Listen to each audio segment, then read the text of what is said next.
Graça e a paz, irmãos, tudo bem com vocês? Muito feliz de poder estar compartilhando acerca do Evangelho do Reino Eterno aqui para vocês. Hoje nós vamos estudar um pouco sobre alguns pontos muito importantes na fé. Vamos ver qual que é a predição de Jesus sobre o futuro da igreja, os tempos, a igreja primitiva, e também vamos decorrer durante a história, passando ao tempo da apostasia e também da manifestação do homem da iniquidade até se cumprir os dias do Senhor. Eu quero começar, nós todos juntos aqui, lendo Mateus 24, 11 e 14. Eu acho que você está vendo que nesse nosso estudo vai apenas ficar passando algumas imagens para você, não vai aparecer o meu rosto aqui, mas eu quero que você medite, coloque os seus fones ou coloque enquanto você está deitado para ouvir, e você preste atenção e entre nesse mesmo espírito que eu estou, para que vocês tenham uma clareza acerca de alguns textos muito importantes para a Igreja de Cristo Jesus, tá? Vamos começar lendo Mateus capítulo 24, do verso 11 e 14. E ele fala que levantar-se-ão muitos falsos profetas e enganarão a muitos, e por se multiplicar a iniquidade o amor se esfriará de quase todos. Aquele, porém, que perseverar até o fim, esse será salvo. Será pregado esse evangelho do reino por todo o mundo para testemunha a todas as nações, então virá o fim. Então, irmãos, você observa que Jesus ele disse que a multiplicação da iniquidade ia crescer a tal ponto do amor se esfriar de quase todos, né? Pelas pessoas então desprezarem e violarem os mandamentos de Deus, o resultado disso tudo seria o esfriamento do amor. O amor a Deus, o amor ao próximo, o amor a si mesmo. E no tempo do apóstolo Paulo ele já tinha dito que o mistério da iniquidade já operava, né? Daí Jesus ele fala algo muito interessante, ele diz que este evangelho do reino, né, ele não diz outro evangelho, não diz um evangelho, ele não diz o evangelho, mas ele diz este evangelho, né? Não foi nem outro, nenhum e nem o, mas este, ou seja, aquele evangelho semelhante ao que ele pregava, esse evangelho que ele pregava tem como propósito anular a iniquidade e gerar o amor ágape novamente, né? Então foi exatamente o afastamento desse evangelho que gerou esfriamento em quase todos. Porque pensa bem, se esfriou é porque uma hora ele estava quente, né? E mesmo com essa iniquidade ainda existindo, pessoas ainda têm um amor quente nos dias de hoje. Então você imagina elas ouvindo o evangelho puro, o evangelho da igreja primitiva, o evangelho que Cristo pregou, o evangelho do reino eterno, o plano de redenção real que Cristo deu e que ele vai nos trazer a clareza nesses dias agora. Eu quero ler agora para falar um pouco sobre o desenvolvimento da apostasia na história da igreja, Pedro capítulo 2, do verso 1 e 2, que vai dizer: e também houve entre o povo falsos profetas. Então ele fala que naquele tempo também houve falsos profetas, como entre vós haverá também falsos doutores, que introduzirão encobertamente heresias de perdição, e negarão o Senhor que os resgatou, trazendo sobre si mesmo repetindo a perdição. E muitos seguirão as suas dissoluções, pelos quais será blasfemado o caminho da verdade. Então aqui nós temos alguns detalhes. Ele fala também, Pedro já está falando que lá na frente isso aconteceria. O espírito do homem da iniquidade atuava, operava naquele tempo. Mas nos últimos dias ele iria operar a tamanho modo que esfriaria o amor de quase todos. E também por conta disso, o caminho da verdade seria blasfemado pelos ímpios, né? Eles iriam olhar e iriam colocar todo mundo na mesma sacola e iriam blasfemar contra o caminho da verdade. 2 Timóteo, capítulo 4, do verso 3 ou 4, ele fala que pois haverá tempo em que não suportarão a sã doutrina, pelo contrário, cercar-se-ão de mestres segundo as suas próprias cobiças, como sentindo coceira nos ouvidos, se recusarão a dar ouvidos à verdade, entregando-se a fábulas. Olha só. Então, observamos algumas profecias que se referem ao estado da igreja, né, como decorrer dos séculos.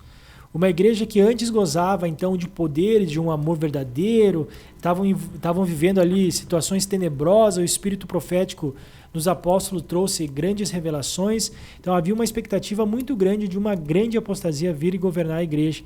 Então por isso também, nos primeiros séculos da igreja apostólica, surgiram muitas apologistas, né, que defendiam a fé cristã.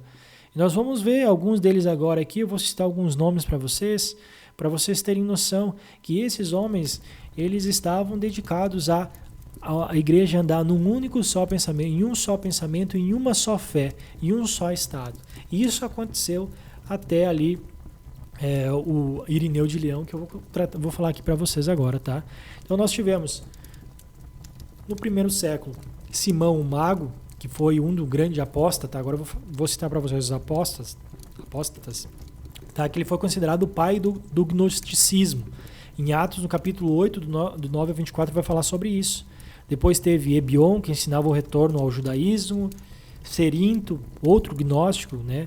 Que entre outras coisas ensinava que Deus Demiurgo tinha criado os céus e não o Deus de Abraão, e também não acreditava na divindade de Jesus. Manander, Satumino e Basíldes, Montano, Marcião, Carpócrates de Alexandria, Sabélio no século III, Paulo de Samosata, Ário. Esses aí, para vocês terem uma noção, eles todos falavam grandes heresias acerca do evangelho, tentando distorcer, tá?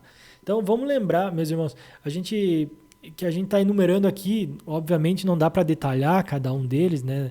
Mas nem cada um dos hereges aí que surgiram durante todo esse tempo. Mas também a gente teve grandes homens que se levantaram para defender a fé naqueles primeiros tempos lá, no primeiro século, né? Por exemplo. Então, eu quero ler. É bom a gente lembrar também que os pais apostólicos, eles foram os que aprenderam diretamente dos apóstolos, né? Então a grande preocupação deles era manter o exato evangelho e a tradição que eles receberam, e eles não estavam preocupados em elaborar um conteúdo teológico, livros, mas manter o que eles tinham aprendido direto dos apóstolos, né? Então os pais da igreja ali, ante-Niceia, eles tinham a preocupação além de manter o que eles tinham aprendido da primeira geração de discípulos dos apóstolos, e também combater agora então as heresias gnósticos, né? E os falsos documentos que eram escritos na época com a assinatura dos apóstolos. Então, após o concílio de Nicéia, então já começa ali a ficar muito confuso, né? Pois eles começaram então a agitar um novo tipo sanguíneo de interpretação das escrituras.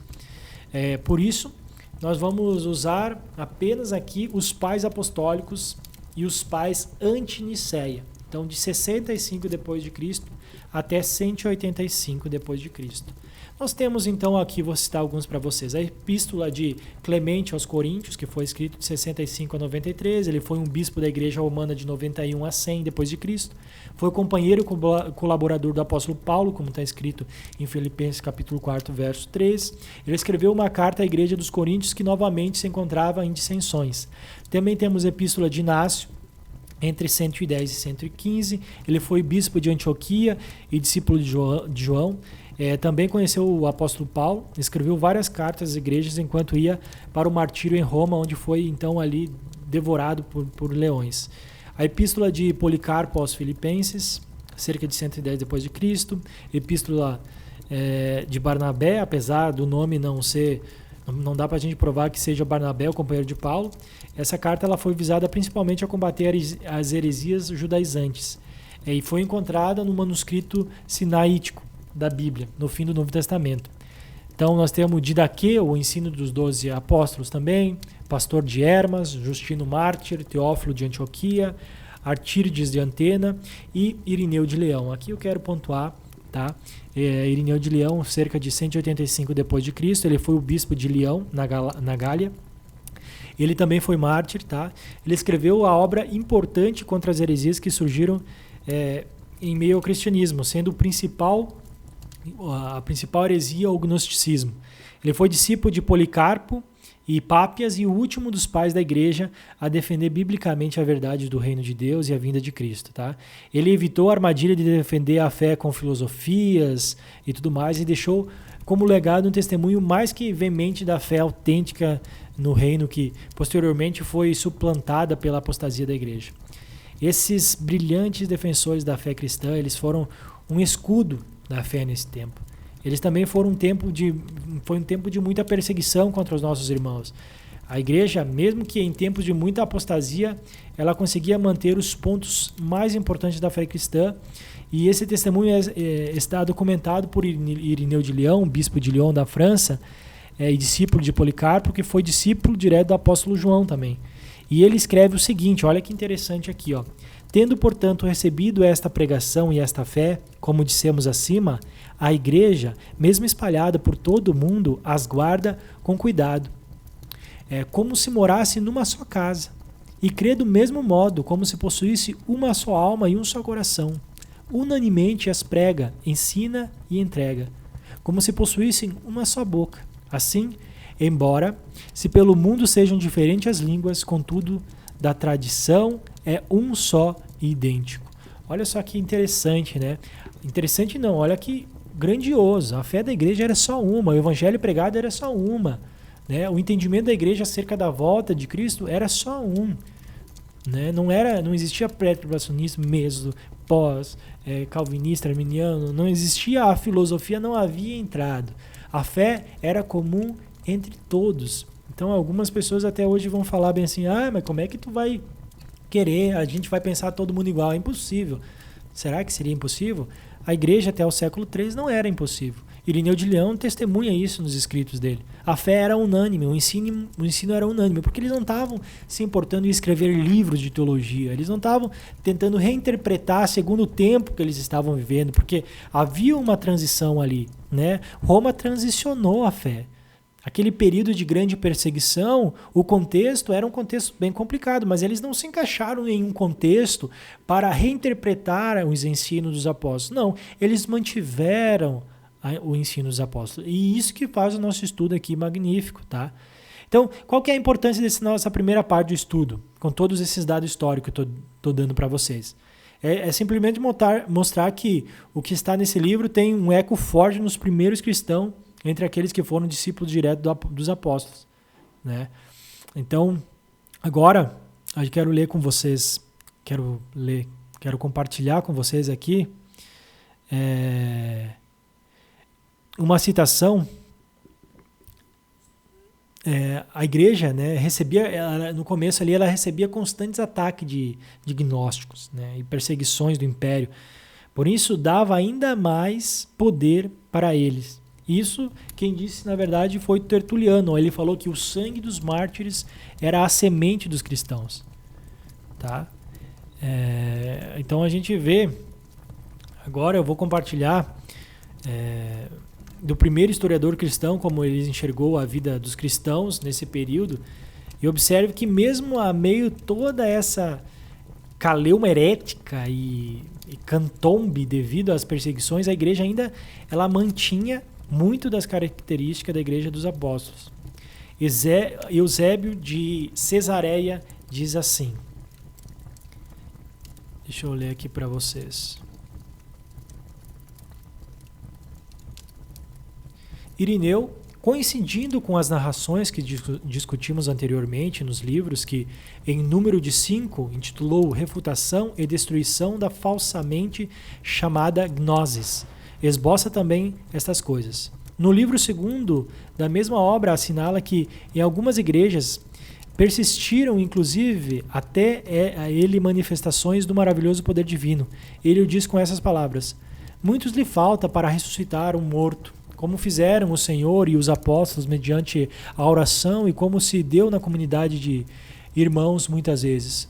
Por causa da necessidade, a igreja todo lugar está rogando com Jesus repentinas súplicas, e o espírito do morto voltou e o homem recebeu favor pela graça das orações dos santos. E de novo, depois de outras coisas diz: mas se chegam a dizer que o Senhor fez tais prodígios apenas em aparência, então os faremos recorrer aos escritos proféticos, e por isso lhe demonstraremos que assim está previsto sobre ele, e que assim sucedeu com segurança o que somente ele é o Filho de Deus.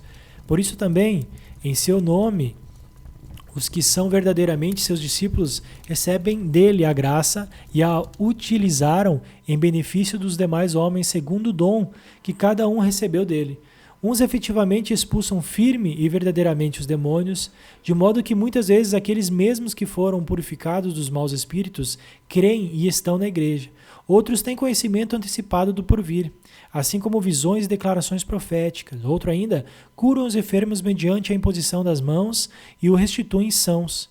Mas ainda, como dissemos, inclusive mortos foram ressuscitados e permaneceram conosco muitos anos. E para que mais? Não é possível dizer o número de graças que por todo o mundo a igreja recebeu de Deus em nome de Jesus Cristo crucificado sobre Pôncio Pilatos, e que cada dia utiliza em benefício dos pagãos, sem nunca enganar ninguém nem despojá-lo de seu dinheiro, porque gratuitamente o recebeu de Deus e gratuitamente o serve. Em outro lugar escreve mesmo: assim como também ouvimos que há muitos irmãos na igreja que têm carismas proféticos e que, por meio do Espírito, falam em todo tipo de língua, que põem a descoberto os segredos dos homens quando é proveitoso e que lhe explicam os mistérios de Deus.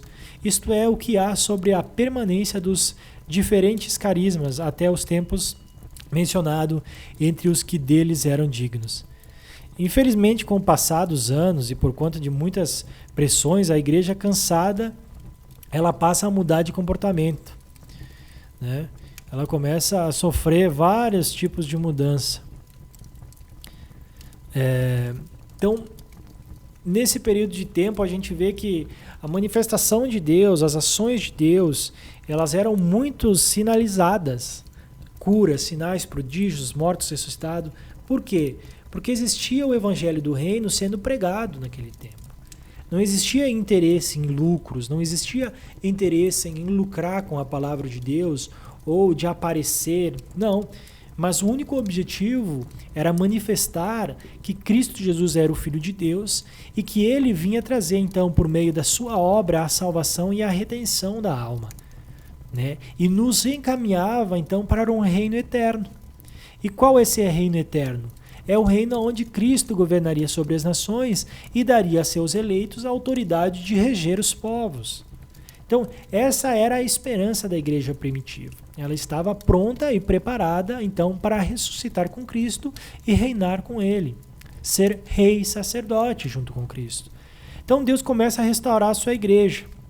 Depois a gente vai ver que chegando no século XVI, depois de toda a prostituição católica, né, de esconder o evangelho da igreja e levantar várias filosofias, a gente vê que Lutero, no dia 31 de 10 de 1517, então ele pregou ali na porta da igreja do castelo de Wittenberg as 95 teses. Ele estava indignado com a venda da salvação, que era algo exclusivo da fé. Então ela estava sendo comercializada, né? E ele, com uma simples leitura de Efésios 2:8, que pela graça sois salvos mediante a fé, então traz ao coração dele a fé e a coragem para se levantar contra todo um sistema daquela época. Então a gente vê que nesse momento a gente começa a ter uma rota, uma mudança.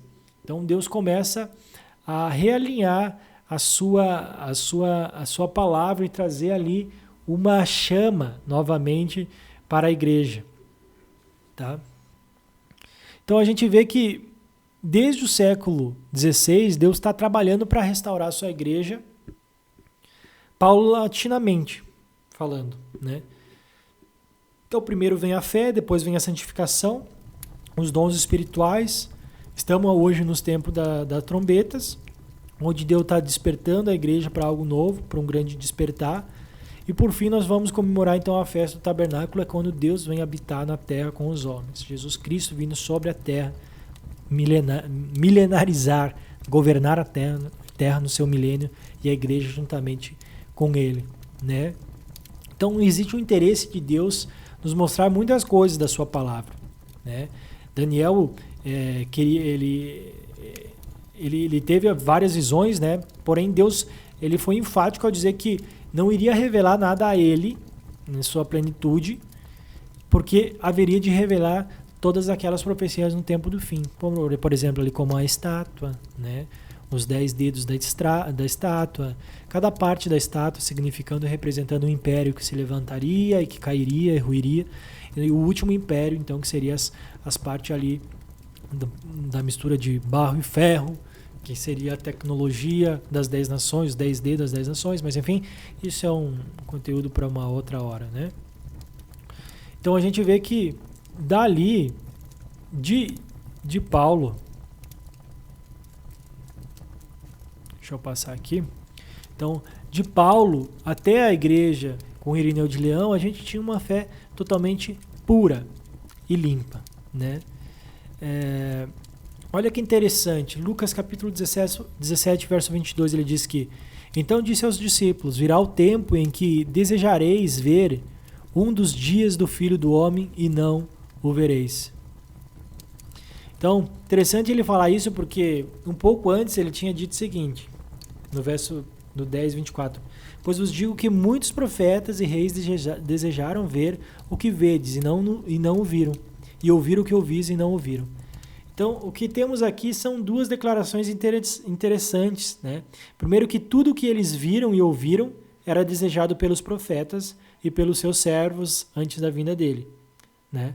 Então, mas chegará um tempo tão especial que vai ser superior ao que eles estavam vivendo, né? Pois nem eles vão experimentar isso, eles estavam vivendo dias que os seus antepassados desejariam viver, mas não viveram. E chegará um tempo em que nós estaremos vivendo algo que eles desejariam ter vivido, mas não viveram, né? Com certeza isso não se refere à sua vinda, pois eles viveram esse momento, né? Então, o que nos aguarda que eles não poderão participar, que vai ser um dia maior do que eles viram, que é justamente o cumprimento de toda coisa, o cumprimento dos últimos dias, a manifestação do poder de Deus derramado sobre as suas testemunhas nos últimos dias, gerando um grande despertar, gerando muitos sinais e maravilhas, a ponto do que os apóstolos queriam ter vivido naquele tempo. Por mais que eles tenham visto Cristo, nós veremos se estivermos vindo na sua volta, mas os sinais e maravilhas que Cristo fará nos seus últimos dias será algo maravilhoso. Olha só, deixa eu ver aqui para compartilhar uma coisa.